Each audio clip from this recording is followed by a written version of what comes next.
आपण बघणार आहोत एक्सरसाइज या लेसनचा. तर फर्स्ट क्वेश्चन आहे complete the table. Complete the table मध्ये तुम्हाला प्रॉपर्टी ऑफ मेटल आणि यूज इन एव्हरीडे लाईफ म्हणजे आपण मेटलच्या प्रॉपर्टीज शिकलो. Ductility, malleability, conduction of heat, conduction of electricity आणि सोनोरिटी. या प्रॉपर्टी आपण आपल्या नेहमीच्या डेली लाईफ मध्ये कुठे यूज करतो हे आपल्याला आन्सर इथे लिहायचं आहे. 5 मार्क्सचा क्वेश्चन आहे, 1 मार्कला हे विचारलं आहे. आता डक्टिलिटी म्हणजे पहिली प्रॉपर्टी की ज्याच्यापासून आपण अशी प्रॉपर्टी मेटल की ज्याच्यापासून आपण तार तयार करू शकतो. मग आपण कशापासून तार तयार करू शकतो? Yes, it is of gold, silver, it is of iron. याच्यापासून काय करू शकतो आपण? तार तयार करू शकतो.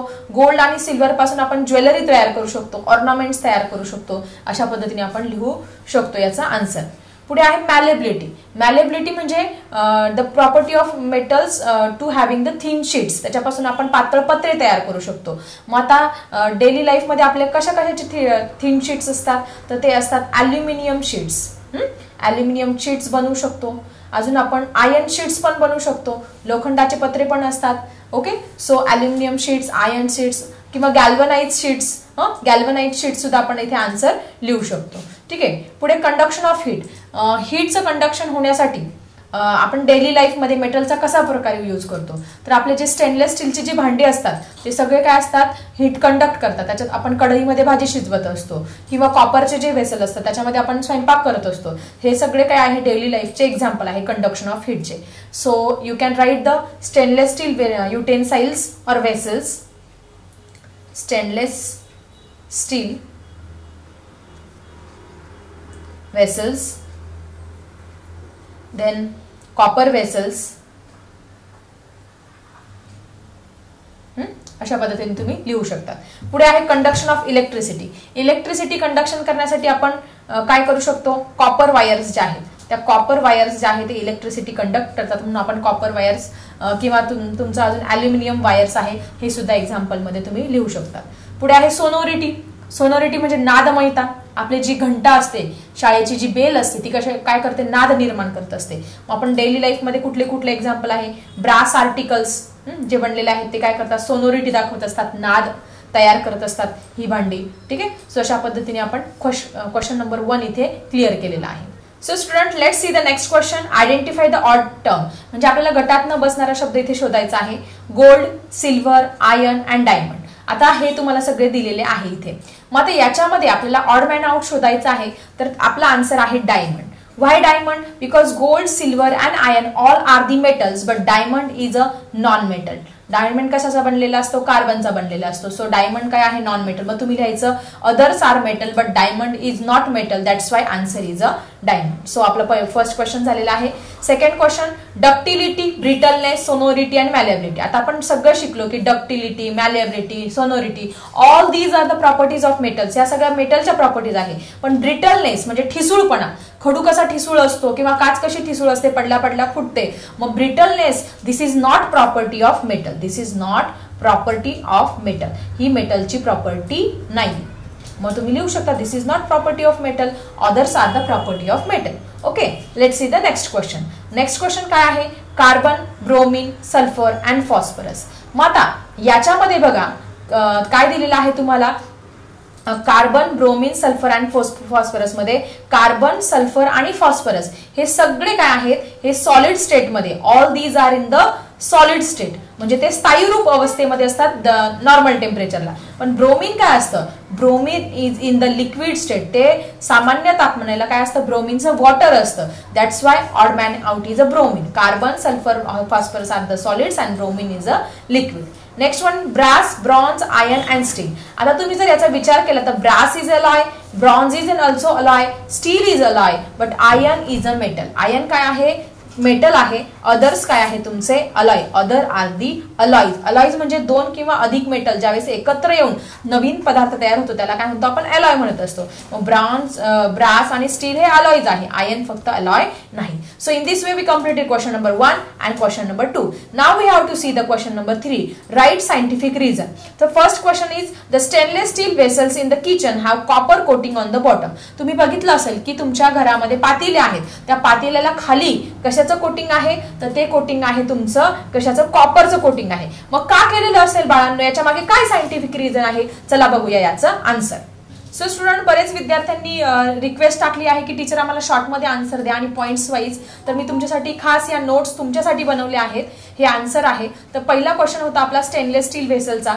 तर पहिल्या पॉईंटमध्ये तुम्ही लिहायचं आहे stainless steel is an alloy of iron, carbon, chromium and nickel. ते कशाचा अलॉय आहे ते लिहायचं आहे. आयर्न, कार्बन, क्रोमियम आणि निकेलचा अलॉय आहे. सेकंड पॉईंटमध्ये तुम्ही लिहिणार आहात the conductivity of copper is higher than iron. Iron पेक्षा कॉपरची कंडक्टिव्हिटी ही जास्त असते. म्हणजे कॉपरमध्ये हीट जी आहे, हीटचं जे वहन आहे ते जास्त होणार आहे कशापेक्षा, आयर्नमध्ये. मग सेकंड पॉईंटमध्ये तुम्ही ते लिहा. Third, Wien vessels have copper coating on bottom copper hits uniformly and faster.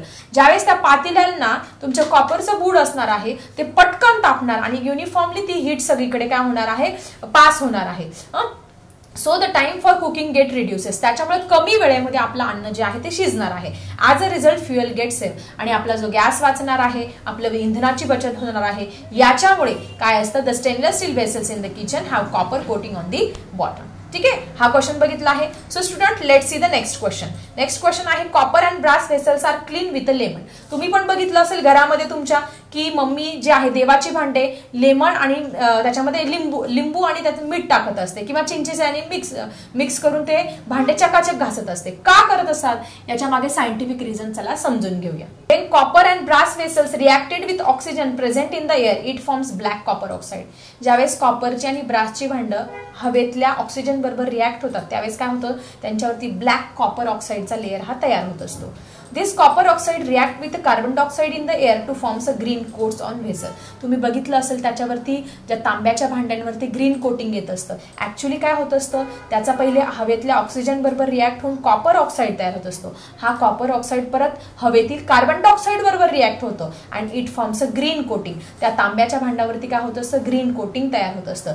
This green substance in copper, हा ग्रीन सबस्टन्स काय असतं, त्याचं नाव आहे कॉपर कार्बोनेट. काय आहे, कॉपर कार्बोनेट. हे थर्ड पॉईंट मध्ये लिहूया. When we clean with a lemon juice it contain acid. तुम्ही लेमन ज्यूसने ज्यावेळेस ते स्वच्छ करतात त्याच्यामध्ये काय असतं, सायट्रिक ऍसिड असतं.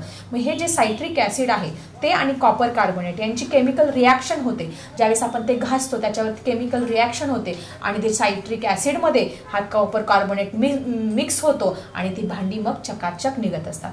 मग नेक्स्ट पॉईंट मध्ये तुम्ही लिहिणार आहात when we clean with a lemon juice it contains acid. Here the green copper carbonate dissolve in the lemon juice and the copper brass vessels shines again. So in this way we write down the next question also. So student, let's see the next question. So student, let's see the next give reasons. Sodium metal is kept in kerosene. आता हा जो sodium आहे तो sodium metal नेहमी केरोसिनच्या बॉटलमध्ये का store करत असतात याच्या मागचं सायंटिफिक रिझन आज आपल्याला इथे समजावून घ्यायचं आहे. तर सोडियम जो आहे बघा, पहिल्या पॉइंट मध्ये लिहिणारा sodium reacts vigorously with atmospheric oxygen and oxygen present in the air. जो सोडियम आहे तो आपण त्या बॉटलमधून बाहेर काढला का तो हवेतल्या ऑक्सिजन बरोबर रिॲक्ट होतो आणि लगेच पेट घेत असतो, किंवा पाण्यात टाकला तर पाण्यात जो विरघळलेला ऑक्सिजन आहे त्याच्याबरोबर रिॲक्ट होतो आणि लगेच पेट घेत असतो. मग पहिल्या पॉईंटमध्ये तसं लिहा तुम्ही, sodium react highly with atmospheric oxygen and oxygen present in the air. It catches fire easily Wien it kept it open. जो आपण बाहेर उघडा ठेवला तर लगेच तो पेट घेत असतो. But sodium does not react with the kerosene when sink in it. पण आपण जर केरोसिनच्या बॉटलमध्ये सिंक करून ठेवला तर त्याची केरोसिन बरोबर कुठलीही केमिकल रिॲक्शन होत नाही. So to protect sodium and prevent accidental fires. मग सोडियमचं प्रोटेक्शन व्हावं आणि ऍक्सिडेंटल फायर्स होऊ नये म्हणून सोडियमला काय करतात, नेहमी केरोसिनच्या म्हणजेच तुमच्या रॉकेलच्या बॉटलमध्ये नेहमी सेव्ह करत असतात.